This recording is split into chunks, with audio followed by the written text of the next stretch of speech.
tiene pues diferentes medidas de detección temprana, como les mencionaba. Tenemos estos métodos de cribado que son la citología, la inspección visual con ácido acético y el test de BPH.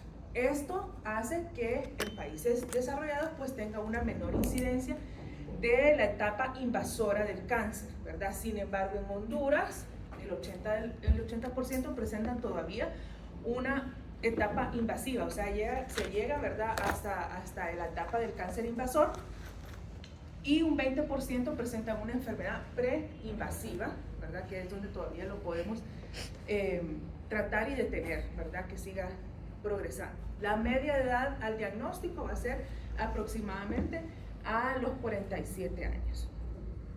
Estas estadísticas que tenemos en nuestro país, como les mencionaba, se debe a diferentes factores, ¿verdad? Una, podemos decir, la falta de acceso a los servicios de salud, ¿verdad? Recordemos que no, pues nosotros que vivimos aquí en la ciudad, fácilmente podemos encontrar centros de salud, hospitales, clínicas privadas. Sin embargo, en el interior del país, ¿verdad?, todavía existe población que está sumamente retirada y que tiene que caminar largas distancias, ¿verdad?, para poder acceder a un centro de salud. Y en ese centro de salud a veces no se encuentra con todas las herramientas para ciertas patologías, como ser, por ejemplo, una simple toma de citología.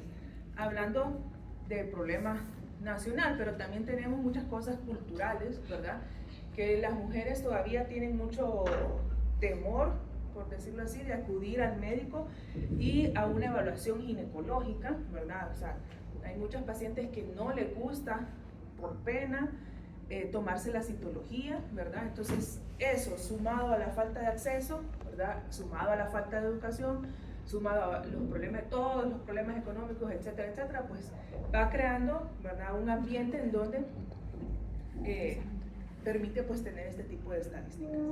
Yo espero que aquí todas las mujeres que tienen nivel educativo superior, que tienen accesibilidad a las unidades de salud, que tienen también los medios económicos, me imagino que todas tienen al día su citología, ¿verdad?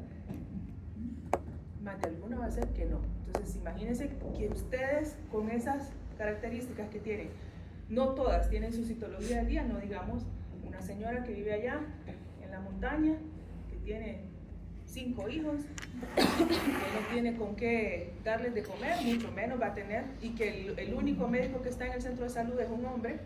Entonces probablemente no se vaya a hacer su citología ni en 5 ni en 10 años, sino que hasta que ya presenten manifestaciones clínicas, y en esa etapa ya vamos a ver que es cuando ya está, ¿verdad?, el cáncer invasor. Por eso es que ya se presenta, como dice ahí, el 80% presentan ya una etapa invasora de esta enfermedad. Factores de riesgo, pues el principal va a ser el inicio precoz de las relaciones sexuales. Y por precoz me refiero a antes de los 16 años, ¿verdad? Lo cual ocurre ahora, ¿verdad? La mayoría de los adolescentes inician relaciones sexuales entre 13 y 14 años, ¿verdad? Entonces, eso lo convierte en el principal factor de riesgo que lleva básicamente a los otros, ¿verdad? Como ser múltiples parejas sexuales. Obviamente, mientras a más temprana edad inicio relaciones sexuales, pues voy a tener más parejas sexuales a lo largo de la vida. Alteraciones como el tabaquismo, ya que este produce un daño a nivel celular, a nivel de las células del cérvix, que produce también mayor riesgo para el cáncer, la multiparidad, un nivel socioeconómico bajo, ¿verdad?, que va de la mano con estos otros factores. Pacientes que tienen una inmunosupresión crónica, sobre todo pacientes pues, con diagnóstico de VIH, y el uso de anticonceptivos, pues lo dejo ahí como signo de interrogación. Algunos estudios, ¿verdad?, han asociado una mayor frecuencia de cáncer cervicouterino con el uso de anticonceptivos orales, pero en aquellas pacientes de uso de larga data, cuando se utilizan por más de 9 años, anticonceptivos orales, en algunos estudios, ¿verdad?, se ha reportado una mayor incidencia de esta enfermedad. Sin embargo, no es algo que esté directamente relacionado, pero sí algunos, como les digo, en pacientes de larga data que utilizan anticonceptivos orales, pues se ha encontrado una mayor incidencia. La etiología, como ya les mencionaba, esta en el 90% de los casos está asociada con la infección del virus del papiloma humano. Del virus del papiloma humano, pues tenemos más de 100 serotipos, ¿verdad? Estos los dividimos en alto riesgo y bajo riesgo. Los de bajo riesgo, los principales van a ser el 6 y el 11, son los que están asociados clínicamente con la aparición de verrugas genitales o condilomas. Y los de alto riesgo, que los principales van a ser el 16 y el 18, pues son los que están relacionados, ¿verdad?, con el cáncer cervicouterino. Al momento, ¿verdad?, la infección del virus del papiloma humano es la enfermedad de transmisión sexual más frecuente en el mundo. De 10 personas que son sexualmente activas, entre 8 a 9 van a estar en contacto alguna vez con alguna cepa del virus del papiloma humano. Entonces, casi que todo el mundo que tiene vida sexual activa en algún momento se va a encontrar con esta cepa, con alguna cepa pues del virus del papiloma humano, ¿verdad? Entonces, es demasiado frecuente, ¿verdad? Por lo tanto, si no va de la mano, ¿verdad? Si no tenemos ese uso de las medidas de prevención, eso es lo que hace que tengamos una alta incidencia de cáncer cervicouterino. ¿Cuál es el mecanismo fisiopatológico por el que el virus ocasiona el cáncer? Pues tiene que ver sobre todo con la interacción de estas proteínas víricas que se encuentran en el virus del papiloma humano, que son la E6 y la E7, y cómo interactúan con los genes de supresión tumoral P53 y RB respectivamente. O sea, E6 interacciona con o inhibe, suprime la acción de P53, y E7 inhibe o suprime la función del gen de supresión tumoral RB. Entonces, la inhibición de este P53 lo que va a ocasionar es que inhibe lo que es la apoptosis y la regulación de ese ciclo celular y la reparación del ADN. Y la inhibición del factor RB produce un aumento del factor de transcripción E2F, que va a producir un aumento o una proliferación celular descontrolada. Entonces tenemos ese crecimiento celular descontrolado y no hay mecanismos de control, ¿verdad?, como ser la apoptosis y la reparación del ADN o la regulación del ciclo celular. Entonces eso es lo que produce, ¿verdad?, ese crecimiento de células anormales, que es lo que se conoce como cáncer, en este caso a nivel de las células cervicales, ¿verdad? Bien, aquí podemos ver una línea de tiempo de lo que les explicaba al inicio, cuando las células del cuello uterino entran en contacto con este virus del papiloma humano. Entonces tenemos ese primer contacto, esa infección inicial. Pueden suceder dos cosas. Uno, que el sistema inmune pues elimine, ¿verdad?, este virus, esta infección inicial, y vamos a tener una negativización de esa infección del virus del papiloma humano. Ahora, si esa infección persiste, ¿verdad?, entonces ahí es cuando comienza a producirse el daño celular a nivel de la membrana basal de esas células cervicales. Y comienza a producirse la displasia celular o la alteración a nivel de la célula, ¿verdad? Y comienza con una neoplasia intraepitelial cervical 1, lo que se conoce como NIC1, ¿verdad?, o displasia leve, que eso con el paso de los años se va a convertir en una displasia moderada o severa, o lo que se conoce como una neoplasia intraepitelial cervical 2 o 3, NIC2 o NIC3, ¿verdad? Y posteriormente ese daño puede pasar alrededor de 10 años, es lo que se va a convertir en un carcinoma invasor. Pero fíjense cuánto tiempo pasa, ¿verdad?, desde que entramos en ese primer contacto hasta que se convierte en un cáncer invasor. Pasan más de 10 años, como les digo, pueden pasar hasta 20 años desde ese primer contacto inicial. Entonces nos da una ventana preinvasora, ¿verdad?, sumamente amplia, que si en algún momento esta paciente se realiza una citología, entonces podemos detener esa progresión, ¿verdad?, hasta un carcinoma invasor. Entonces, sí es sumamente frecuente, ¿verdad?, esta infección del virus del papiloma humano, pero tenemos una ventana, ¿verdad?, de espacio sumamente amplia, y de ahí la importancia, ¿verdad?, de esas medidas de prevención o de esas pruebas de tamizaje para detectar a tiempo, ¿verdad? Y detener esta progresión. ¿Preguntas? Bien, en cuanto al diagnóstico, en cuanto a la clínica que puede presentar la paciente, pues la principal manifestación clínica va a ser una hemorragia vaginal, que se puede presentar ya sea a través de una forma de sangrado poscoital, es decir, después de las relaciones sexuales, ¿verdad?, que presente sangrado, o un sangrado irregular, ¿verdad?, que sea fuera del ciclo menstrual, o sangrado posmenopáusico, ¿verdad? Como ya les había dicho, todo sangrado posmenopáusico debe ser investigado y puede estar asociado también a una neoplasia a nivel cervical. Cuando ya tenemos una enfermedad avanzada, pues podemos tener una secreción vaginal maloliente, que es sumamente característica de estas pacientes con cáncer cervicouterino. No sé si alguna vez han visto a una paciente han evaluado a alguna paciente con cáncer de cervix, ¿no? Bueno, estas pacientes, ustedes cuando ya tienen un cáncer avanzado, créanme que desde que pasa por la puerta se puede sentir el olor sumamente fétido de esa secreción vaginal, ¿verdad? No hace falta que se quite la ropa y que abra las piernas, no, desde que cruza, ¿verdad? Es un olor sumamente característico. Obviamente les digo, ya la enfermedad avanzada, ¿verdad?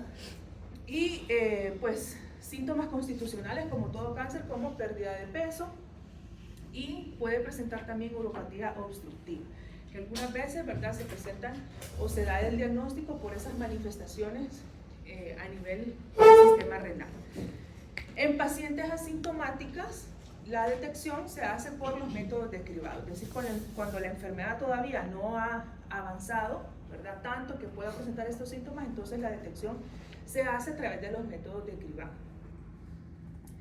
Y al examen físico, pues es importante siempre en estas pacientes realizar una evaluación completa que incluya especuloscopía, ¿verdad?, donde nosotros vamos a visualizar, ¿verdad?, las paredes vaginales y sobre todo el cervix, ¿verdad?, si presenta lesiones o masas exofíticas, ulceraciones o alguna situación anormal cuando hay sangrado de contacto solo con la colocación del espéculo, etc.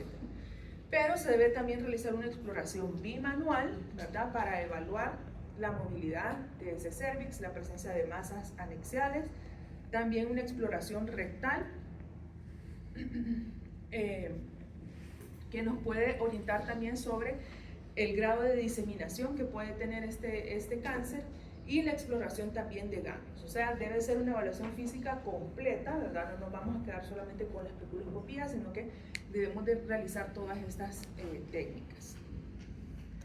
Bien, entonces vamos a hablar específicamente de los métodos de cribado para detección del cáncer cervicouterino. Para empezar, ¿qué es un método de cribado?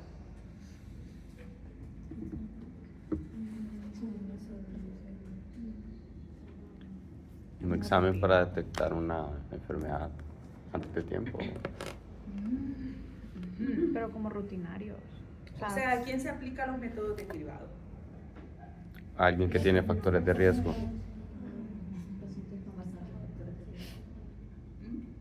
¿Solo a los pacientes que tengan factores de riesgo? No, ¿a quién entonces? Como en citas control, pues. Los métodos de cribado en general son técnicas, ¿verdad?, de estudio diferentes que son aplicadas para una población, un sector específico de población, pero sano, ¿verdad? O sea, que no presenta manifestaciones clínicas, sino que es precisamente para detectar, ¿verdad?, a tiempo, digamos, ciertas enfermedades. En este caso, pues el cáncer cervicouterino se va a aplicar a estas personas, pero, o sea, a las mujeres, pero no cuando presenten síntomas, sino que de forma rutinaria, como bien dicen ustedes, ¿verdad? Entonces, en primer lugar tenemos la citología, que creo que es el más conocido, ¿verdad?, por todos. Una citología es el estudio de las células individuales que tiene el propósito de detectar anormalidades morfológicas de las células examinadas que van a provenir de la descamación de superficies epiteliales, de líquidos corporales o que se obtienen por aspiración con aguja. En este caso, la citología cervical o cérvico-vaginal va a estudiar las células exfoliadas de la unión escamocolumnar del cuello uterino. Y este ha sido por años el principal método de búsqueda para el cáncer cérvico-uterino, ¿verdad? Entonces, aquí tenemos la imagen del cuello uterino. Recordemos, ¿verdad?, que el cuello uterino tiene dos tipos de epitelios. ¿Cuáles son? El columnar y el columnar y el Columnar y escamoso. Ok. Entonces, en el endocervix, ¿qué tipo de epitelio tenemos? Y en el exocervix, el escamoso. Entonces, ese epitelio columnar se va a transformar o se convierte en un epitelio escamoso, ¿no? Entonces, precisamente en esa zona es lo que se llama la zona de transformación, ¿verdad? Donde ese epitelio columnar se transforma a través de la metaplasia en un epitelio escamoso. Y precisamente en esa zona es donde nosotros, número uno, debemos de visualizar completamente esa zona, y de esa zona es donde debemos tomar la muestra, la exfoliación de las células para el estudio a través de la citología. Entonces es importante que cuando hagamos la especuloscopía para la toma de citología, número uno, visualicemos completamente el cérvix. Yo creo que ya los que hicieron especuloscopía ven que a veces no es tan fácil ver totalmente el cérvix, ¿verdad? Hay que aprender la técnica, ¿verdad?, para que el cérvix quede central y poderlo visualizar completamente, ¿verdad? Entonces es importante eso, que lo sepamos ubicar. Y dos, que veamos la zona de transformación y que sea de ahí, de esa zona donde se toma la citología. ¿Ya todos han tomado citología? ¿O no? ¿Sí? Bueno, entonces de ahí, ¿verdad?, precisamente es donde se debe tomar la muestra para un adecuado estudio, ¿verdad? Bueno, tenemos distintos métodos, digamos, para tomar esa exfoliación celular de esas células cervicales. Tenemos la espátula, ¿verdad?, o el cepillo, el CitoBrush, ¿verdad?, o uno que incluye la muestra, la toma en el mismo momento de tanto endocervix como exocervix. El más común, el más utilizado, pues, con la espátula de air o de aire, ¿verdad?, en donde en el exocervix se toma con el extremo bifurcado de la espátula, y el endocervix se toma con el extremo cónico de la espátula. Algunas recomendaciones: el extendido debe ser longitudinal y en monocapa para cada uno de los lados. Es decir, tengo la laminilla y voy a hacer un solo extendido y ya, no que voy a estar repasando y repasando y repasando y poniendo una capa sobre otra, porque eso también dificulta, ¿verdad?, la evaluación al microscopio. Y el tiempo de la toma y el extendido a fijación con alcohol no debe ser mayor a 5 segundos, ponen ahí, pero pues no debe pasar, ¿verdad?, más de, qué sé yo, unos 15 a 20 segundos. Eso quiere decir que yo tengo que tener todo mi equipo listo, ¿verdad?, antes de la toma de la muestra. No que toman la muestra y después andan buscando a dónde está el fijador o a dónde está el alcohol, ¿verdad?, para fijar. No, debo de tener todo listo antes de la toma de la muestra, precisamente para evitar esos errores durante la toma de la muestra. Para el extendido en la laminilla, pues podemos tener distintas formas, ¿verdad? Lo podemos hacer en la parte, dividir la laminilla en dos, en la parte superior e inferior, o por la mitad, ¿verdad?, y extenderlo en parte derecha y parte izquierda, cualquiera de las dos es válida. Busquemos ahí el videito de la toma de citología. Ya lo han tomado, pero pues siempre es bueno recordarlo de esto. Ya lo puse. Ya lo busqué.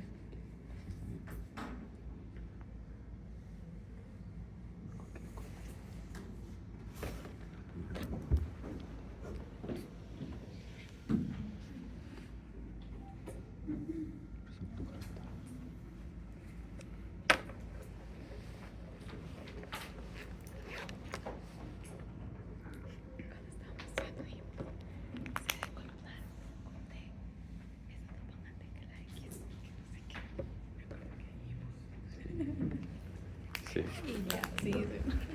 No, a mí no va. Pero ahí sí.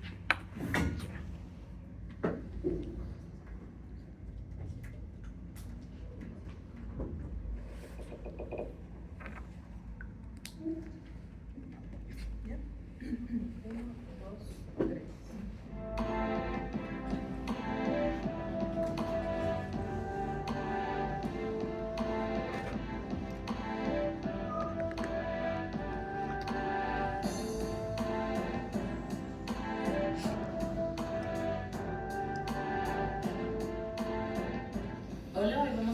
realizar el procedimiento llamado citología cérvico-vaginal.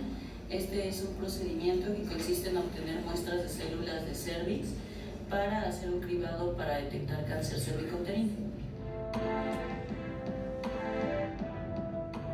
Entre las indicaciones de este procedimiento encontramos mujeres que han iniciado vida sexual y pacientes a partir de los 21 años de edad. Entre las contraindicaciones para este procedimiento, la paciente no debe de haber tenido relaciones sexuales las 48 horas previas, no debe de haberse realizado lavados vaginales, no debe de haber colocado tratamientos tópicos por vía vaginal, no debe de haberse realizado un ultrasonido transvaginal y, la más importante, no se debe de encontrar en su periodo menstrual. Para este procedimiento vamos a ocupar cubrebocas, guantes, lentes protectores, gasas en caso de que sea necesario. También vamos a ocupar un espejo. Para la toma de la muestra vamos a necesitar la espátula de aire, un cepillo endocervical, un CitoBrush, laminillas rotuladas y el fijador. En este caso hay que recordar que en la citología cérvico-vaginal jamás vamos a utilizar lubricante para no interferir con la muestra. Vamos a iniciar el procedimiento. Le vamos a pedir a nuestra paciente que se retire toda la ropa de la cintura para abajo y se coloque una bata con la abertura hacia atrás. Le vamos a pedir que se coloque en posición ginecológica. Vamos a descubrir a nuestra paciente y primero vamos a colocar el espejo. Indicamos a nuestra paciente que va a iniciar el procedimiento. Abrimos los labios e introducimos el espejo. El espejo siempre lo introducimos de lado. Abrimos hasta visualizar el cervix. Vamos a fijar. Una vez que fijamos, vamos a proceder a la toma de la muestra. Comenzamos con la espátula de aire para la toma de exocervix. Vamos a introducir hasta el orificio cervical y vamos a dar de 2 a 3 vueltas. 1, 2 y 3. Inmediatamente tomamos nuestra laminilla y vamos a esparcir la muestra en un solo lado. Vamos a tomar el cepillo endocervical y lo vamos a introducir 3/4 partes en el orificio cervical y vamos a girar solo 15 grados. Y esparcimos la muestra. Una vez que hicimos esto, vamos a fijar la muestra con el spray fijador aproximadamente de 20 a 30 centímetros de la muestra. Retiramos el espejo de nuestra paciente. Vamos a retirarlo de lado y no cerrarlo completamente para evitar lastimar a nuestra paciente. Y damos por terminado el procedimiento.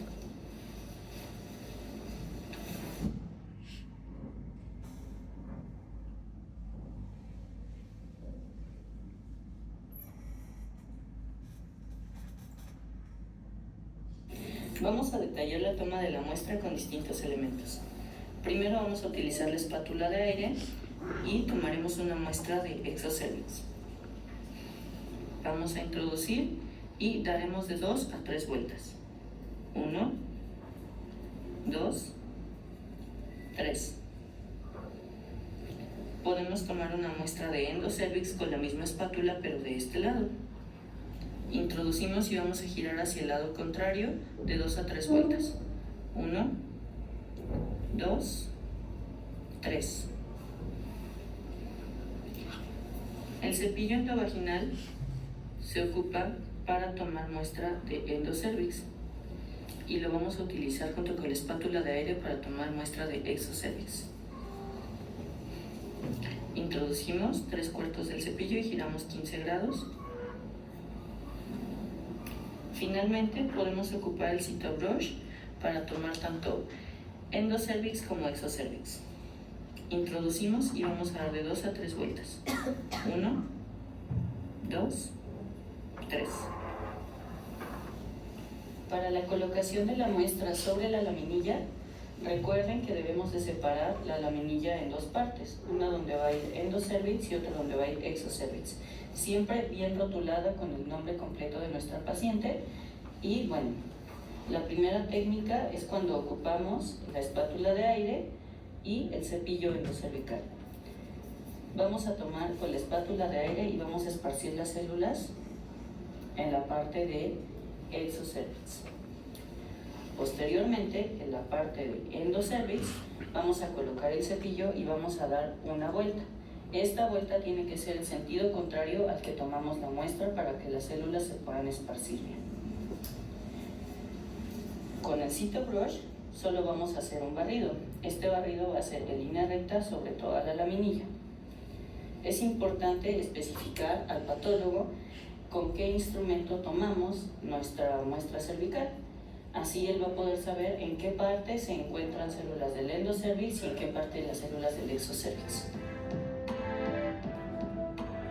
La toma se realizará cada 3 años en mujeres que hayan obtenido 2 muestras consecutivas negativas a virus de papiloma humano, anualmente a mujeres con procesos inflamatorios y en 4 semanas máximo en mujeres con muestras insuficientes.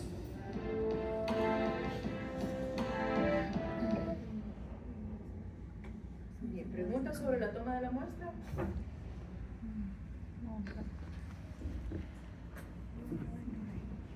¿En qué edades vamos a tomar entonces, o está indicado la toma de citología? Desde que está sexualmente activa. ¿De los 21? O cuando- Es que depende No, de que aquí cuando comienza su vida sexual activa. La primera es después de que tuvo su primera relación sexual y después cada año. ¿Cuánto Acá. tiempo después del inicio de la vida sexual? 3. Bueno, el tamizaje se recomienda en pacientes a partir de los 21 años. ¿Por qué? Porque se ha visto que antes de eso puede haber una regresión, ¿verdad?, de las lesiones, llámese NIC1, de esas displasias, una regresión espontánea de esas lesiones. Entonces, si yo tengo un adolescente, le tomo citología y me sale un NIC1, ¿verdad? O sea, no va a ser necesario tratarla porque en la mayoría de estas pacientes hay una regresión espontánea sin tratamiento, ¿verdad? Sin embargo, como hay pacientes, como les digo, que inician vida sexual a muy temprana edad, tienen muchos factores de riesgo de múltiples parejas sexuales o conductas sexuales de riesgo, entonces se puede también recomendar un año después del inicio de las relaciones sexuales, ¿verdad? O para pacientes que por el contrario inician vida sexual tardía, que tal vez a los 21 años no han iniciado vida sexual, sino que lo inician hasta después, entonces un año después del inicio de las relaciones sexuales. ¿Y hasta qué edad? Por siempre. Le llega una señora de 90 No, la años. señora ya está viejita, pero incluso si no están sexualmente activas, también hay que hacerle. Es correcto. Aunque no tengan vida sexual activa, también se tiene que realizar.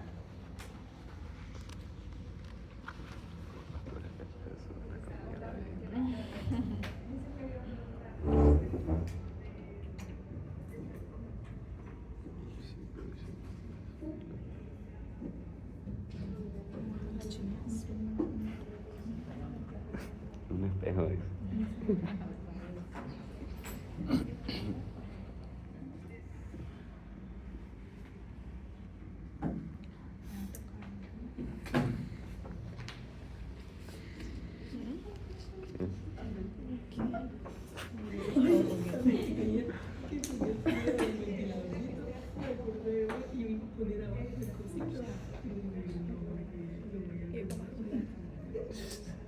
No, es una pregunta seria. Sí. Buenas, doctora. ¿Qué tal? Nadie ha llegado a pedir un solo insumo, entonces no sé qué está pasando. ¿Quién es coordinadora? ¿Y qué pasa que no piden nada? Desde Doctora. que empezaron práctica 1, la universidad les da guantes, péndulos, alcohol y cuenten todo lo que se les da. Doctora, Y no llegaron. para la primera práctica yo no estaba segura porque era la primera vez que era coordinadora, entonces no sabía si me iban a avisar como de que tiene que llevar tal cosa. Y yo les pregunté a los doctores hasta un día antes, entonces esa vez yo les dije a mis compañeros como que llevémoslos porque eso era lo que nos habían dicho que ocupábamos, los gorritos, las botitas. Y ya después solo se me olvidó, doctor, y ya cada quien llevaba sus cosas, entonces ahí O sí sea, fue si como... están comprando las cosas, pues ustedes quieren comprar. pero la U les da todo. Y ustedes a esta altura, que están ahorita ya desde prácticas 1, que entraron a Unitec, se les da todo lo que llevan a la práctica. Entonces yo me extrañé, doctora, porque no han llegado para nada. Entonces no sé si todavía, si no, pues Sí, ya. esta semana. Yo a Todavía mi hay grupo, turnos. como digo, a mi grupo yo les pedí que lo compraran, pero los demás grupos no sé por qué no iban. Sí, todos estuvimos en las mismas. Y pues para lo que hemos usado ha sido para los turnos, que todos hemos tenido 3. Hay unos que todavía les faltan turnos. Incluso tenemos Dopplers. Hay Sí, Dopplers. los turnos, Sí, sí, entonces si no, van a no, sufrir por los Dopplers al hospital porque quieren, porque ahí están guardados los Dopplers. Entonces ya saben, y no solo esta clase, todas las clases que siguen, y en cirugía doctora, hasta 7, 8 veces cargan las cajas de insumos. Entonces a mí me extrañó que no sé nada de ellos. Bueno, gracias por el audio. Gracias, doctor. O sea que los turnos no están llevando la caja, la dichosa caja. No. Y es que a mí para el primer turno creo que fue el doctor Gutiérrez. No sé, uno de los doctores me dijo, no necesitan la caja. Entonces Es que, desde le voy a ahí ser yo dije sincera, como, yo cuando, porque ahorita no estoy turnando, pero cuando yo él siempre llevaba la dichosa caja y nunca se utilizaba. Sí, a mí literal me dijeron, y yo para lo que sí les iba a pedir apoyo a ellos era para lo de las botitas y todo eso, pero después se me escapó, pero desde que me dijeron que la caja no, entonces dije yo, no vamos a ocupar nada de ahí, pues. Nunca se ha utilizado la caja, pero Sí, el doble. el Doppler sí, Sí. o sea, el Doppler sirve, Ajá. ¿verdad? Obviamente gorro, botas, eso siempre tienen que llevar para poder Pero es que entrar. esa caja es una responsabilidad donde Eso sí, deberían sí, de darle como exactamente. quita a cada uno mejor. Eso sí, esa caja. Sí. Sí, esa es la cosa, porque la caja se la tienen que estar pasando, entonces tienen que esperar hasta que llegue el otro grupo. Entonces, bueno, la dichosa caja, la verdad que yo nunca he visto que se utilice. Lo que les quiero decir es que porque el hospital ha estado más o menos abastecido, pero hay veces ustedes que el hospital no tiene ni guantes. Esa es la verdad, que a veces no hay nada en el hospital, entonces ahí pues obviamente sí se utiliza la caja. Y lo otro, en las prácticas de sala, yo a mi grupo, como le dije a la doctora, yo les pedí que compraran el equipo. Nunca me han dicho a mí, la universidad nos lo da, porque igual lo hubieran pedido con la universidad, pero pues solo son, ¿qué le costó el especulo? 10 pesos creo que cuesta. Como 100 he gastado. Sí, pero la caja por lo menos pídenla para que Sí, y como le digo, como era primera vez que pues era coordinadora, no sabía si era como el docente que coordina, que me decía algo, y ya después a mí se me escapó como